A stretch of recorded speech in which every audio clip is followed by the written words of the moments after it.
안녕하세요. 알려도어입니다. 최근 잘잘법 채널에서 이재철 목사님이 코로나 시대와 한국 교회에 대해 목사님 나름대로 분석한 것들을 토대로 한국 교회가 나아가야 할 방향에 대해 말씀하신 영상이 큰 화제가 되고 있습니다. 전체적으로 이재철 목사님이 말씀하신 영상의 취지에 동의하는 쪽과 반대로 기독교 보수 유튜버들을 중심으로 다른 한쪽에서는 맹렬한 비판이 가해지고 있습니다. 그래서 알려도 첫 번째 영상으로 면죄부라는 언급까지 나올 정도로 엄청난 비판을 하고 있는 이 시점에 과연 이 비판이 적절한가에 대해 다뤄보고자 합니다. 일단 오늘은 이정훈 교수님의 면죄부 발언을 중심으로 살펴보겠습니다. 이재철 목사님은 코로나가 한국 교회를 향한 하나님의 대포 역할을 했다. 건물이 중심이 되고 우상이 되던 한국 교회를 향해 코로나는 더 이상 건물과 장소가 중요한 게 아니라 교회의 본질, 예배의 본질을 돌아볼 수 있는 시간이 되었기 때문이라는 취지의 발언을 했습니다. 그러면서 앞으로는 코로나가 끝난 이후에도 우리가 원하든 원하지 않든 결국 지금의 온라인 예배는 사라지지 않고 분명히 예배의 한 영역을 차지할 거라며 한국 교회의 미래를 예측했습니다. 이제 더 이상 예배의 장소가 중요한 게 아니라는 측면에서 코로나는 우리에게 제2의 종교개혁이 도래했다는 것을 알려주는 일종의 신호탄이라고 설명했습니다. 그러나 이 영상에 대해 이정훈 교수님은 이재철 목사님이 온라인 예배라는 면죄부를 한국교회에 판매하고 있다며 강하게 비판했죠. 그는 구약시대에도 성전이 필요했던 점을 들어 성전이 우상이 된 것이 문제이지 성전 자체가 불필요했던 것은 아니라고 말하며 이재철 목사님의 주장에 대해 잘못되었다고 말씀하셨지만 제가 볼 땐 이정훈 교수님이 뭔가 대단히 착각을 하신 것 같습니다. 구약의 성전과 신약시대를 살아가는 교회 예배당은 일단 비교 대상이 아닙니다. 엄연히 성격 자체가 다르기 때문이죠. 구약적 개념에서의 성전은 단순히 제사를 드리는 장소로서의 역할뿐만 아니라 하나님의 임재를 상징하던 장소였습니다.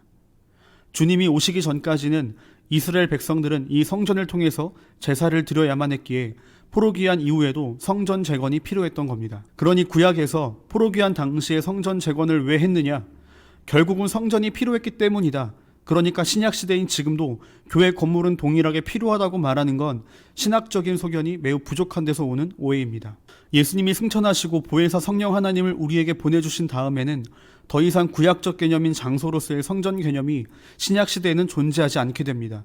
왜냐고요? 이제 우리 안에 내주하시는 성령 하나님을 통해 우리의 몸이 거룩한 성전이 되었기 때문입니다. 그러니 지금의 예배당을 구약적 개념이나 예수님 당시로 비교하시려거든 성전보다는 차라리 회당으로 비교하는 게 훨씬 더 성경적이었다는 것이 저의 생각입니다. 자, 그렇다면 신약에 와서는 구약의 장소적 개념으로 존재하던 성전의 성격이 이제 성령 하나님이 내주하시는 성전의 기능을 내포하는 우리 몸으로 옮겨졌기 때문에 굳이 구약적 성전의 개념을 말하려면 우리가 예배드리는 곳이 꼭 예배당이 아니어도 얼마든지 예배가 가능하다는 결론이 도출됩니다.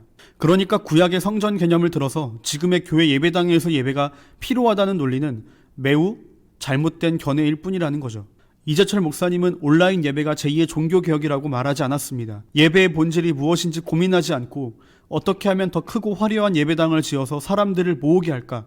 여기에만 관심을 가졌던 수많은 목회자들과 교회들을 향해 말씀하신 거죠. 이런 문맥적 흐름을 파악하지 못하고 계속 엉뚱한 말꼬리 잡기를 하고 있는 건 아무래도 교수님이 색안경을 썼기 때문이라고 생각됩니다. 이번 코로나 전국을 통해 온라인 예배를 경험한 성도들로 인해서 더 이상 장소가 주었던 만능주의에서 벗어나 진짜 영과 진리로 드리는 예배가 무엇인지 다시 한번 한국교회의 큰 숙제를 안겨주었다는 점에서 제2의 종교개혁을 이야기한 것이지 온라인이 정답이다. 온라인이 개혁을 주도할 것이다.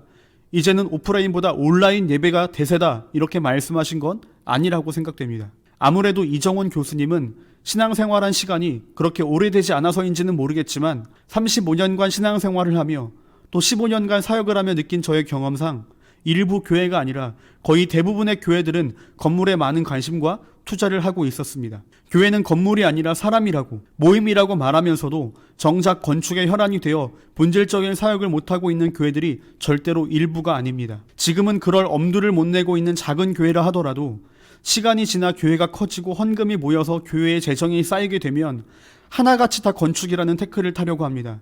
그래서 정작 건축을 하기 전에는 재정을 모으느라 본질적인 사역을 못하고, 건축을 하는 동안에는 건축에 들어갈 돈이 많기 때문에 본질적인 사역을 못하고, 건축이 끝난 다음에는 빚 갚느라 본질적 사역에 엄두를 못 내는 교회들이 태반입니다. 교회들이 수많은 헌금 목록을 여러 명분으로 만들어내고 헌금을 내야 복받는다는 말도 안 되는 논리로 그동안 지금의 50대와 60대들을 속이며 모은 그 모든 돈들이 다 어디로 쓰여졌는지 아십니까? 다 교회 건물 짓는 데로 쓰여졌습니다. 교회에 깊숙이 들어와 있는 분들은 이거 절대로 반박 못합니다. 한국 교회에서의 건축은 지금의 한국 교회의 세속화와 썩어빠진 모습의 발로라고 해도 과언이 아닐 정도입니다.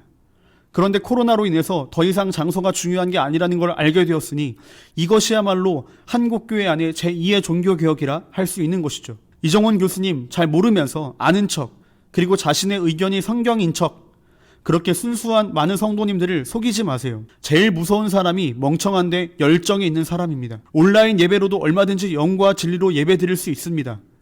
교수님이 온라인으로는 예배가 잘 안 된다고 해서 남들도 그럴 거라는 일반화의 오류에 빠지지 마세요. 오프라인 예배에 참여해도 졸다가 오는 사람 태반입니다.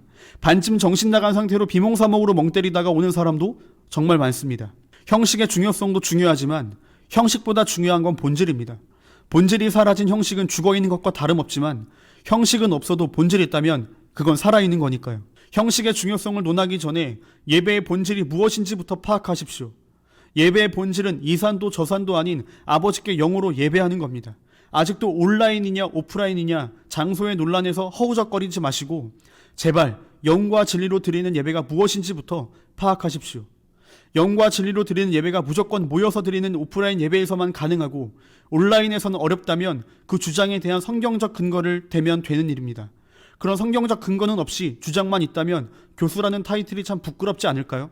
지금의 비상시국에서 온라인은 답이 아니라고 하면서 예배 출석을 강요하기보다 우리가 있는 각자의 자리에서 십자가 능력을 회복하고 실천하면 되는 일입니다. 그리고 코로나가 끝난 후 모든 게 제자리로 돌아오면 우리가 소망했던 대로 다시 모이면 되는 일입니다. 그 전까지는 각자의 자리에서 하나님을 예배하면 되는 거고요. 하나님은 우리에게 호세아 6장 6절의 말씀을 통해서 제사보다 인애를 원한다고 했습니다. 인애가 무엇일까요? 남을 국률한 마음으로 사랑하는 겁니다. 지금 우리에게 필요한 제사는 하나님의 이런 뜻을 깨닫는 것입니다. 제사보다 중요한 인애, 지금 우리가 추구해야 할 가치입니다. 이정훈 교수님, 제발 어리석은 장소 노름에서 벗어나세요. 언제까지 예배 장소 논란에 우리가 머물러 있어야 할까요? 우리의 신앙의 양심으로는 얼마든지 거리낌 없이 오프라인 예배를 드릴 수 있지만 이웃을 위해 참아주는 것, 이것이 결국 또 하나의 예배가 아닐까요? 우리가 모여서 찬송하고 기도하고 말씀을 듣는 것만이 예배가 아닙니다. 우리의 삶도 예배가 되어야 합니다. 예수님이라면 어떻게 하셨을까요? 우리 때문에 코로나가 확산되든 말든 아몰라 우린 예배 드릴 거야 라고 하며 소모적인 논쟁에 에너지를 쏟으셨을까요? 아니면 오히려 자중하고 코로나로 어려운 상황에 있는 이웃들에게 다가가셨을까요? 진짜 교회가 교회답기 위해선 그저 예수님이 행하신 대로만 하면 되는 것입니다. 부디 온라인과 오프라인의 이 논쟁을 넘어서서 좀 더 발전적인 의제들이 한국교회 안에 보여졌으면 좋겠습니다. 여러분의 구독과 좋아요가 이 채널을 운영하는 데 많은 도움이 됩니다. 감사합니다.